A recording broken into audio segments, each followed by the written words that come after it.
the most important announcement for today is soup and sandwich after the service. And bring your appetite, because there's a lot of it down here. Don't do that. Thank you. Yes. A lot of soup and salad. Not soup and salad, I mean soup and sandwich downstairs. Yeah, so next Sunday, there's a meeting after the church, after the service, finance committee, and some important announcements coming up. January, February. Notice Sunday, Feb 9, annual meeting. And I guess that means I have to get my report written. You'll be getting fired if you don't. I know. Get it in. Okay. Any other announcements? Are we good? Great. Oh, it's good to see all these young people here. Wow. Fantastic. Do you want to meet me? No problem. I'm going to invite you to stand for the call to worship.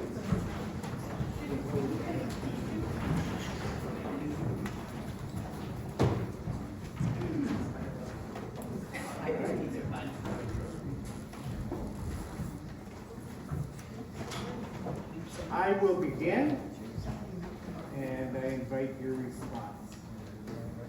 We bear witness to Jesus, who became obedient unto death. May we too become obedient.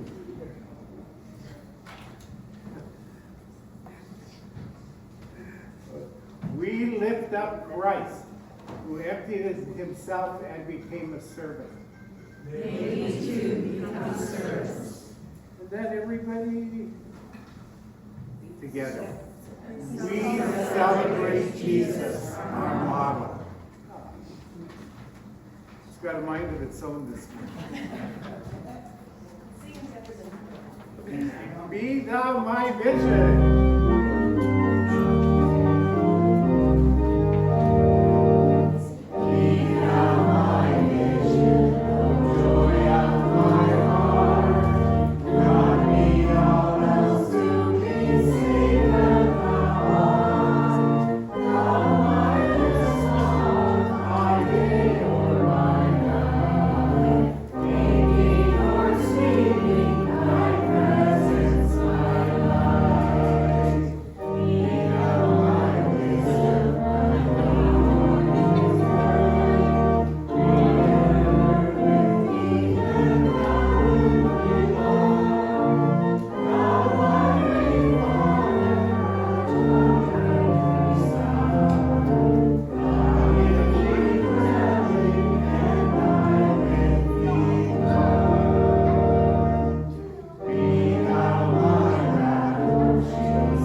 Please join me in the prayer that Jesus taught us to pray. Our Father, who art in heaven, hallowed be thy name. Thy kingdom come, thy will be done on earth as it is in heaven. Give us this day our daily bread, and forgive us our trespasses, as we forgive those who trespass against us. And lead us not into temptation, but deliver us from evil. For thine is the kingdom, the power, and the glory, forever and ever. Amen. Thank you. Please be seated. For our scripture reading this morning, I want to read Philippians chapter 2, verses 1 through 11. This, of course, is Paul talking about Jesus becoming obedient and humbling himself, taking on the form of a man. If there is any encouragement in Christ, any consolation from love, any sharing in the Spirit, any compassion and sympathy, make my joy complete. Be of the same mind, having the same love, being in full accord and of one mind. Do nothing from selfish ambition or conceit, but in humility regard others as better than yourselves. Let each of you look not to your own interests, but to the interests of others.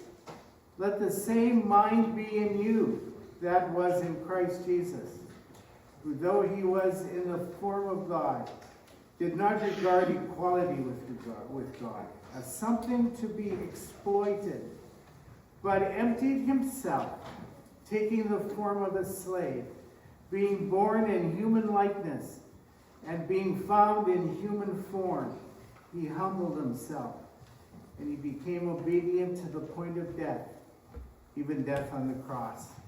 And therefore God highly exalted him, gave him the name that is above every name.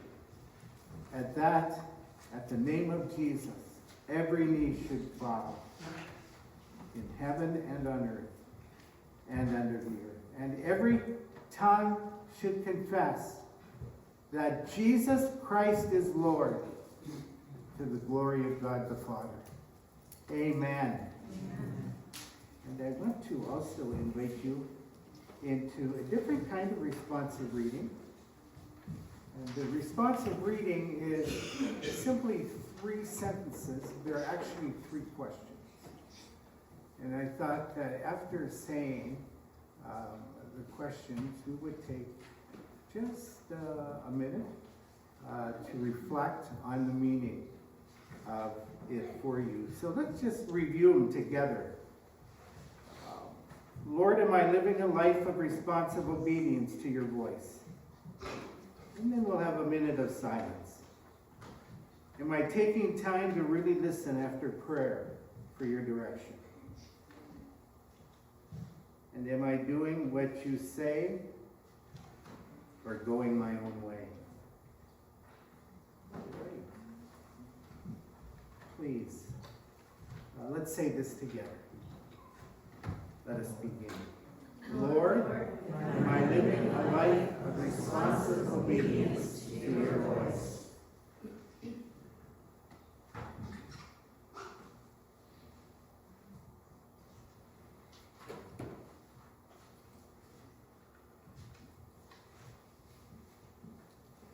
Let's repeat the second question. Let us begin. Am I taking time to really listen after prayer for your direction?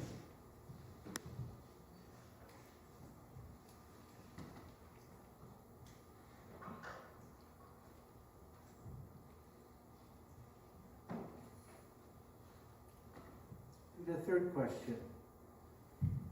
Let us repeat together. Let us begin. Am I doing what you say or going my own way?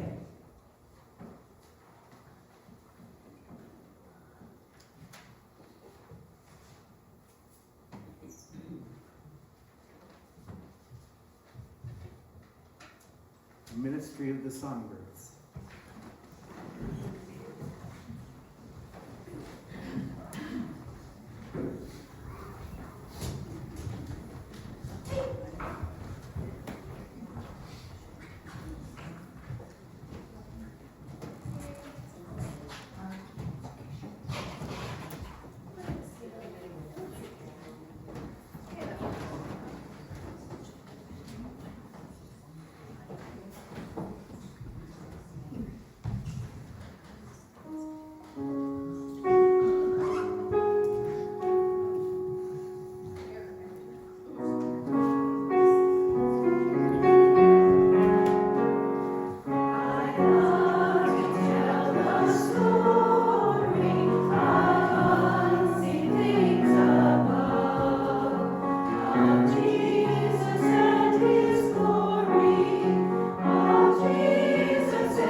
I'm going to invite our offering receivers to come forward and let's bless the offering.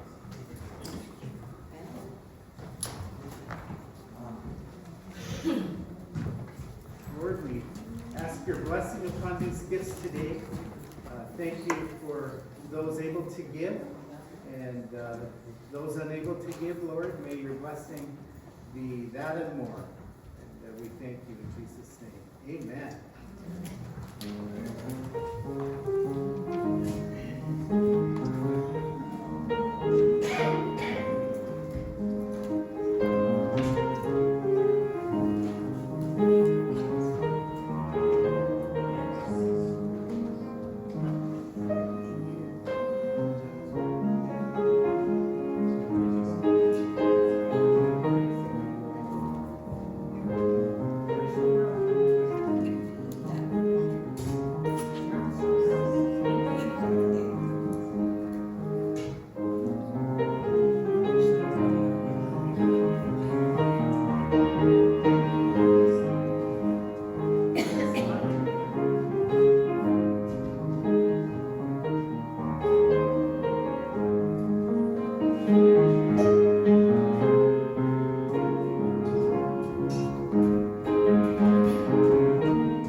Stand together and sing the doxology.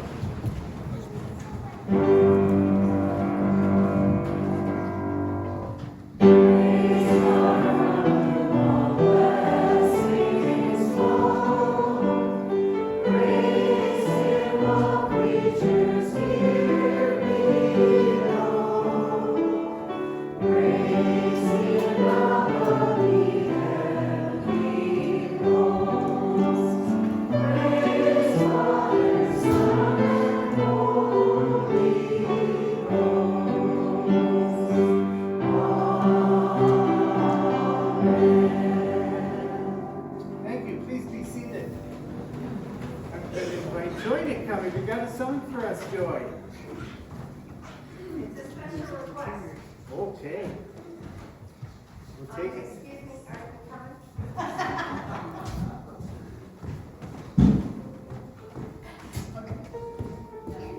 they are full of beans this morning.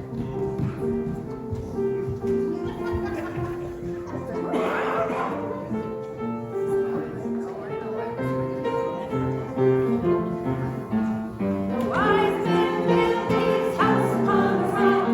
The wise man built his house upon the rock. The wise man built his house upon the rock, and the rain came tumbling down. The rain came down and the floods came up. The rain came down and the floods came up. The rain came down and the floods came up, and the house on the rock stood firm. The foolish man built his house upon the sand. Foolish man built his house upon the sand. Foolish man built his house upon the sand, and the rain came tumbling down. The rain came down and the floods came up. The rain came down and the floods came up. The rain came down and the floods came up, and the house on the sand fell. So build your house on the Lord Jesus Christ. So build your house on the Lord Jesus Christ. So build your house on the Lord Jesus Christ, and the blessings will come down. The blessings will come down as the prayers go up. The blessings will come down as the prayers go up. The blessings will come down as the prayers go up. So build your house on the Lord.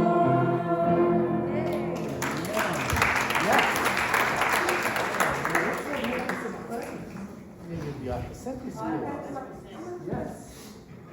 That's it. We can do this. We can pray afterwards. All right. Dear Jesus, Dear Jesus, thank you thank you for who you are. for who you are, And you are the rock and you are the rock in our life. in our life.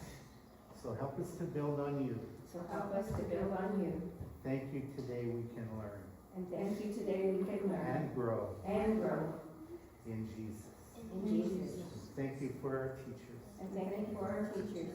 Help us to listen, Help us to listen, learn, learn, have fun, have fun, and grow. and grow. Amen. Amen. Pray for the teachers.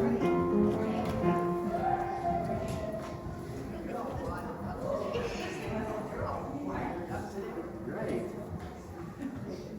Do we have any birthdays? I think we're going through a lull. Actually, Yes. it's my daughter-in-law Dana's birthday today in Winnipeg. How's the weather been there? Colder than here, yes. Yes. Yeah, Jen. Michelle's birthday is on Tuesday, and I think she'll be, 35. Oh. Wow. I thought you were saying 25. Yes, Mindy. Our firstborn Rachel will be 42 on Thursday. Wow. Yes. Okay. Let's move to prayer requests. What names can I put down? Yes, Don. Actually, family member John, PI's in the hospital right now, so Okay. we need some prayers. John McKeown. John. And Jen? My cousin Alice is still in the hospital. She's been in the hospital for about 5 months now. Oh, And she just moved to ICU. And I talked to her son, and he said that they're probably just keeping her comfortable. So if we want to visit, now's the time. right. Okay, Alice. John and Alice. Who else? Right over here. Sorry, Mary. For my girlfriend Natalie saying Natalie. Okay. bone nerve cancer. Yes. And Carol.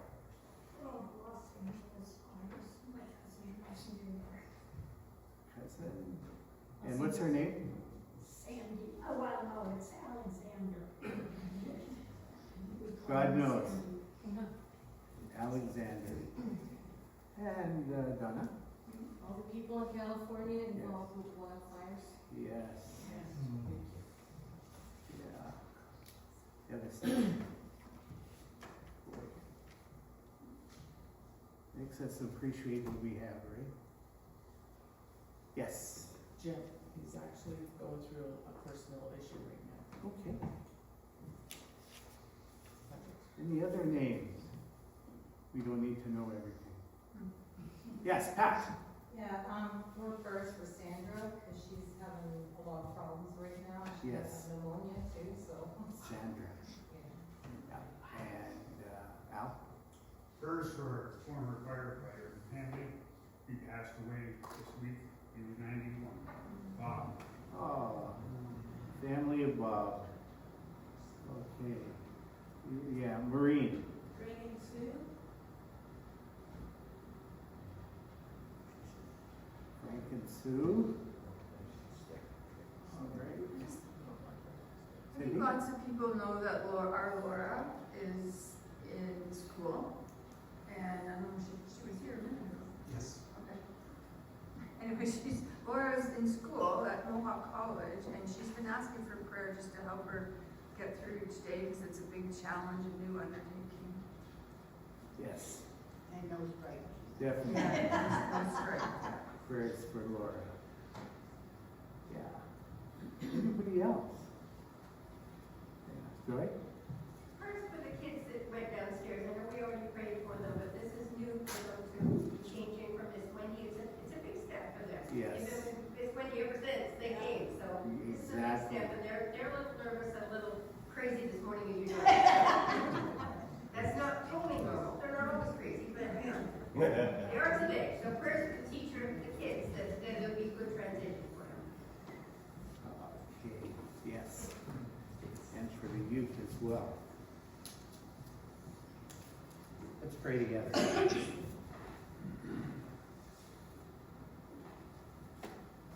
What a privilege to be together in community and lift up our hearts and minds to you. Offer our praise, our thanksgiving, and our intercessions. We bring this list of people before you, and as we placed it in the prayer box, and the many other requests that continue to be there as well. We ask that you will be the God of surprises to these ones who have been named, and those in our own mind unnamed. Yes, we do remember far beyond our own well-being, the well-being of others. We think of Los Angeles and that part of California that where so many people have been evacuated and so many properties have been destroyed, so many homes and other places. We ask that you would provide for these in one way or another. You always use unique situations. Help us to be responsive to what you're asking us to do. Continue to pray for peace in our world. We do so knowing that you are the Prince of Peace. We acknowledge you. We thank you this morning that you have heard our prayers and that you will answer. That is our faith. In Jesus' name, amen. Amen. Well, I'm starting a series today called Bad Boys and Girls of the Bible. So I thought it was only right that we begin with a bad boy. So we're going to be looking at Saul this morning, his story in the Bible. And really, it is a story of presumption. It's not a word that we think about very often, but sometimes we presume things to be true when in actuality they really are not. So presumption. And that's part of the story of Saul, who was anointed the first king of Israel. Now, God, through the prophets, had multiple conversations because that is not the way that God preferred to interact with his people. That is through a king. And yet the people insisted that there were kings of nations around them, and they wanted to be a people who had a king as well. And so Saul is anointed king in 1 Samuel chapter 10. So up until this time, the government was a theocracy. A theocracy, and a theocracy means it's a government by divine guidance. Now, wouldn't we all wish for that wisdom in our lives, living a life of divine guidance? Okay, how can I make the presumption of Saul come to life? And I thought the best way to do that would be to read that passage, and I'm reading from the New International Version, and it's 1 Samuel 13, verses 7 through 14. So let's see, in here we have the understanding of what it was that caused the rejection of Saul as king and led God, through the prophet Samuel, to anoint another. And of course, that another is David. So here's the situation. Saul, he's in a place called Gilgal. And there's warfare between smaller nations. And they came with the troops. And those troops were quaking, it says. That they were fearful of their lives. Now, something else that was supposed to happen is Samuel the prophet was to be there in 7 days' time. That's what he said to Saul. And this is what we read. He waited 7 days, the time set by Samuel, but Samuel did not come to Gilgal. And Saul's men began to scatter. So he said, "Bring me the burnt offering and the fellowship offerings." And Saul offered up the burnt offering.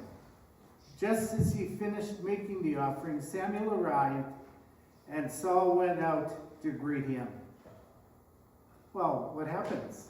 Saul makes an offering against the clear instructions of the prophet Samuel.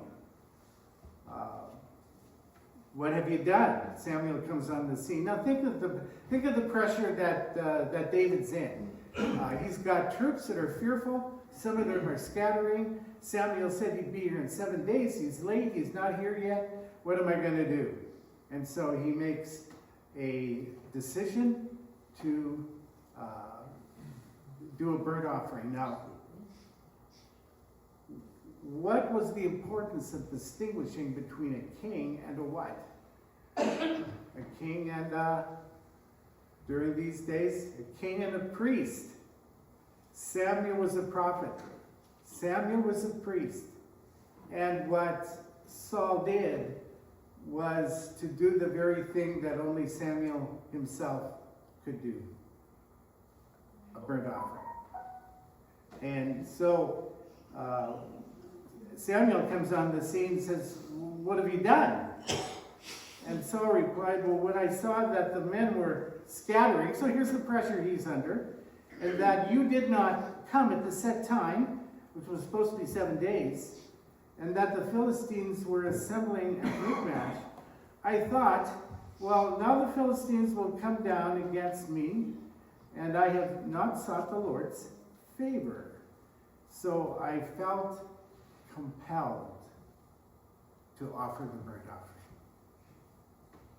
He felt compelled to take on the role that was never given to him, and that is a priest. And Samuel says, "You have done a foolish thing. You have not kept the command the Lord your God gave you. If you had, he would have established your kingdom over Israel for all time. But now your kingdom will not endure. The Lord has sought on a man after his own heart and appointed him ruler of his people, because you have not kept the Lord's command." Pretty strong, harsh words in response. But as you read about Saul's life, this was only one of the occasions where he seemed to be more interested in himself and wealth, etc., rather than his calling to lead God's people.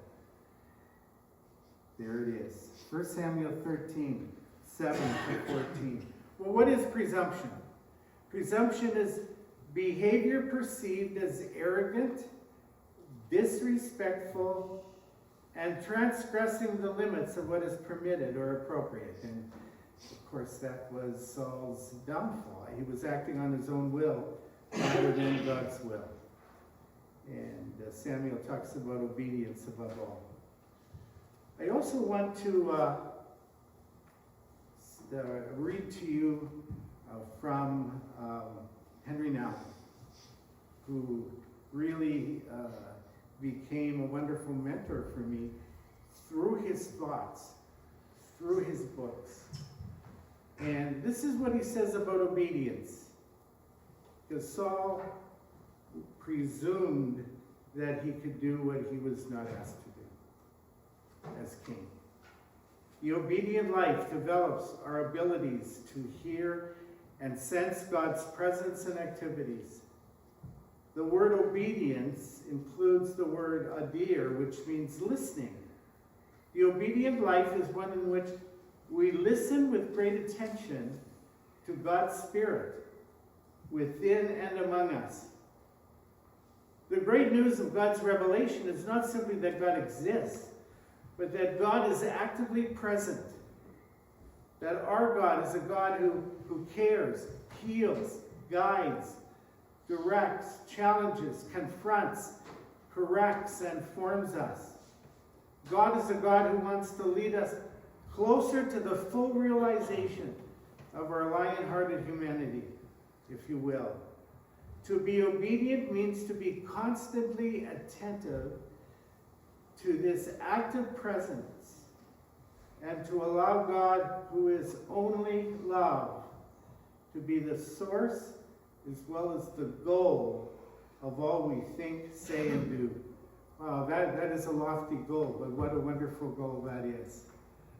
That rather than living life with presumption and making decisions based upon presumption, rather than spending some time and listening for the direction and guidance of God.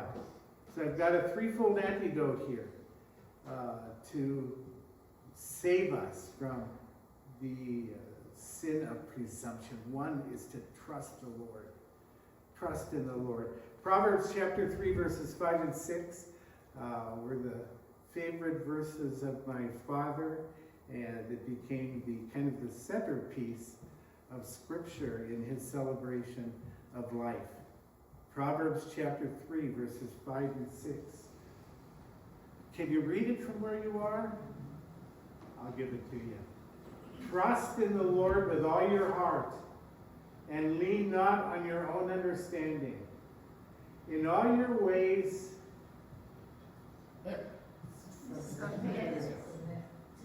ooh, good one. In all your ways. Say it again. Submit to him. Yeah. And he will make your paths straight.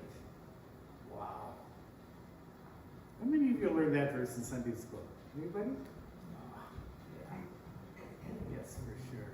And yet, you know, every once in a while that verse comes back and wow, kind of hits me in the head. And yeah, trust in the Lord with all your heart. Lean not to your own understanding. Sometimes we have to do that. In all your ways, submit to him, and he shall make your path straight. Step number one, give us the antidote of presumption. Just put your trust in the Lord. Give yourself, your heart, your mind thoughts to him. Secondly, build a life. We're all doing that, right? We're all building a life. And different times, different places, different situations. We all experience them. We all go through them. And we're all in the process of building a life. So I don't think that the answer is for us, not that we would anyway, is to stay in the pews here 24/7 and seek God's guidance, without a doubt. I think that God helps those who help themselves. I think God can guide and direct people who are moving, as long as we maintain an openness and desire to do God's will, that God will lead us as we build a life. So what are you all doing? I don't know what you're going to build this afternoon. I'm going to see my grandson play hockey, Pat. And I'm going to declare a win. It's time. That's good. Yeah. Build a life. And of course, the song that Joey led us in today. Let me read it to you. Here it is. Therefore, everyone who hears these words of mine and puts them into practice is like a wise man who built his house on the rock. And the rain came down, the streams rose, and the winds blew and beat against that house. Yet it did not fall, because it had its foundation on the rock. But everyone who hears these words of mine and does not put them into practice is like a foolish man who built his house on sand, and the rain came down, and streams rose, and winds blew, and beat against that house. And it fell with a great what? Joy? Thank you. Let's do it. A great what? Splash. One more time. All right. Everybody awake now? The 10 who clap their hands are. Yeah. But anyway, what the antidote to presumption of just moving forward on our own is, first of all, trust in the Lord with all your heart. Secondly, you're going to build a life, but as you're building that life, you want to build your life on a rock, something that's not going to be taken away from you. Antidote to presumption. And then thirdly, is to pray for guidance. So 1 John chapter 5 verses 14 and 15 says, "This is the confidence we have in approaching God, that if we ask anything according to his will, he hears us. And if we know that he hears us, whatever we ask, we know that we have what we asked of him." Now, little phrase here. A little phrase. If we ask anything according to his, yeah, that's the word. That's a tough word. That's an important word. It's an essential word. When we use this verse, sometimes we just think that God is a magician and we ask and God gives, but no, that's not the way. That's not the way that it works. And God sees our faithfulness. He sees our desire. He sees our wanting to move in his direction. And Saul's life really was destroyed because he wasn't willing to wait and understand what God was calling him to do. Yeah. What is God calling you to do for your life? Maybe for your family, your extended family, in addition to what you're doing. Yeah. What is God calling you to do in this church, in this city, in this country? Anybody here want to run for the Liberal Party? Krista's thinking about it. I think you need $350,000 just to add your name to the list. No problem. The antidote for presumption: trust in the Lord. The antidote for presumption is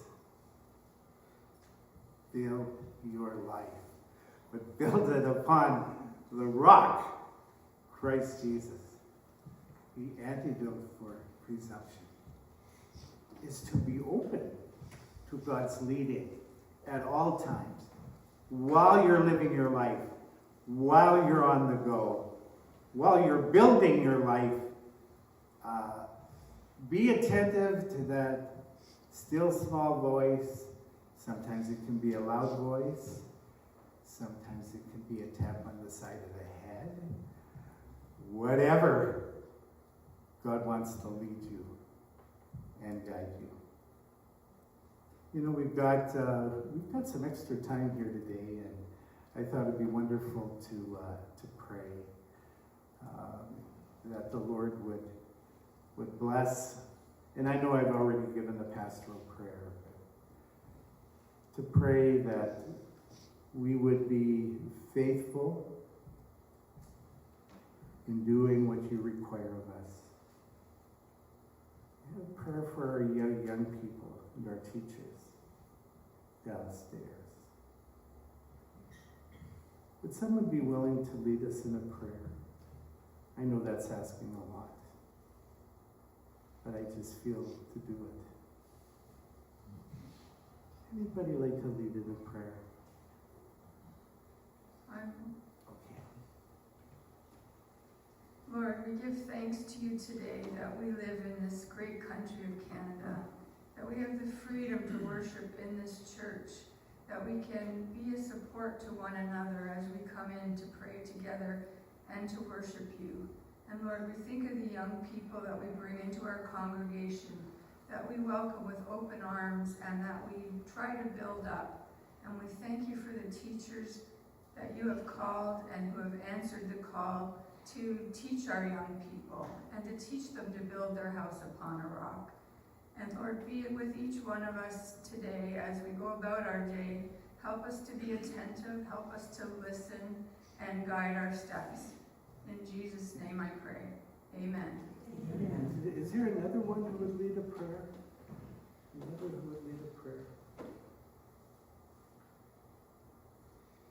Just pray out loud. That person is you.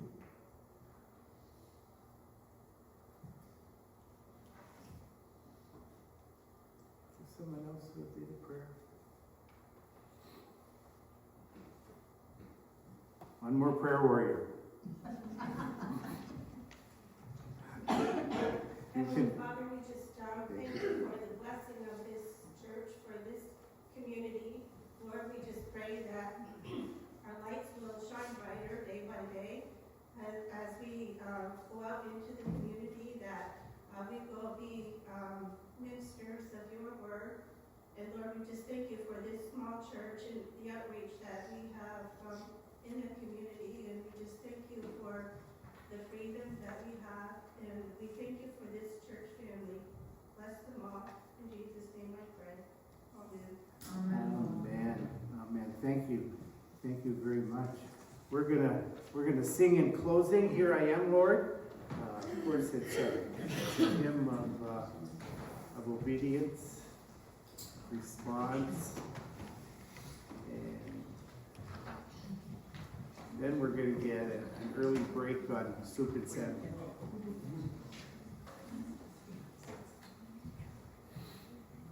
Let's stand together, please.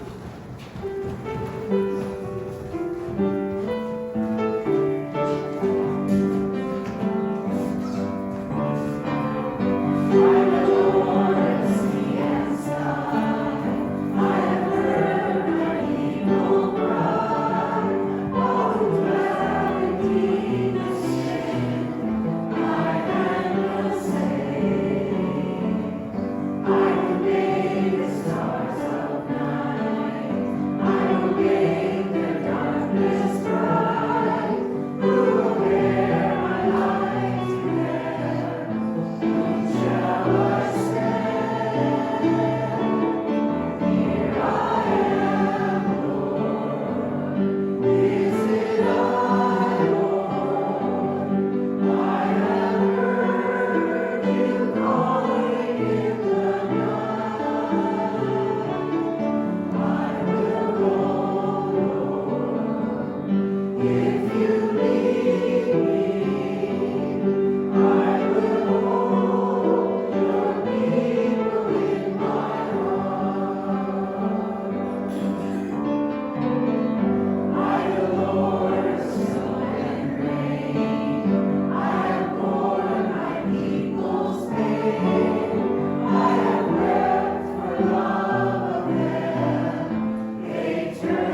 strongly that we should pray for the firefighters who are fighting with everything that they have, these intense fires, and all of the support staff and the medical people, and a team from Canada, from BC, has gone to assist as well. But I think let's have a prayer. Loving God, the weight of my heart right now is, as these fires so fierce, so intense, so destructive, and all of the firefighters and medical staff, emergency responders, people from hospitals, to assist. We pray for safety for all of these, and safety that no more lives would be lost because of these fires. This is our prayer in Jesus' name. Amen. Amen.